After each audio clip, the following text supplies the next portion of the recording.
mahlapressi, mahl välja ja siis see mahl maitsestatakse lihtsalt sidruni, soola, suhkurt ei ole vaja panna, kuna peetud iseenesest on väga valus.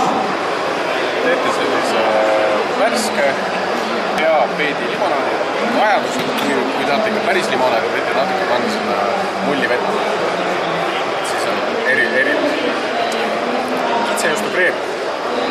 Mina kasutasin selleks sellist asja nagu sifoon. Võtsin kitsejuustu, natuke kodujuustu, natuke koort, blendris kreemiks. Valasin sifoon pudelisse ja sinna läks siis 2 ballooni CO2. Ja üldi nüansiks tegin üldiõli. Üldiõli, mis on puhtad üldid, petersel, till, mitte tüümini panna, murulauku täiesti maitse järgi.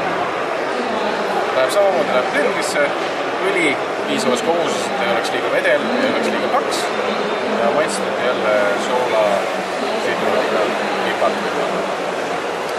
Ja nii lihtne see ongi. Teeme siis, võtame limonaadi, anname välja, mitte väga täis, mahus kreemitutika ka peale.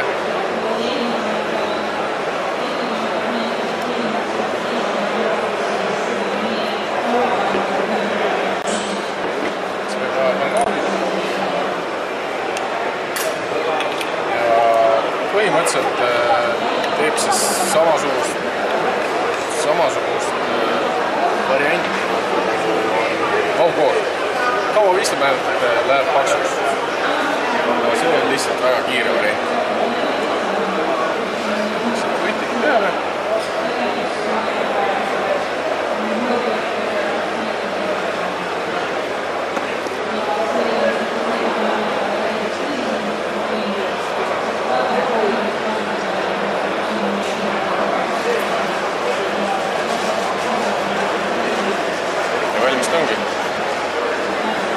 Selle juures on hea see, et peedil on väga palju vitamiine, mineraale, kiudaineid, kõike, mida üldse saaks tahta.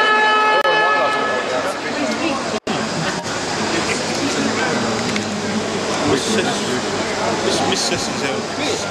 Peedi limonaad, see on vahu ja ürdiõli. Väga huvitav.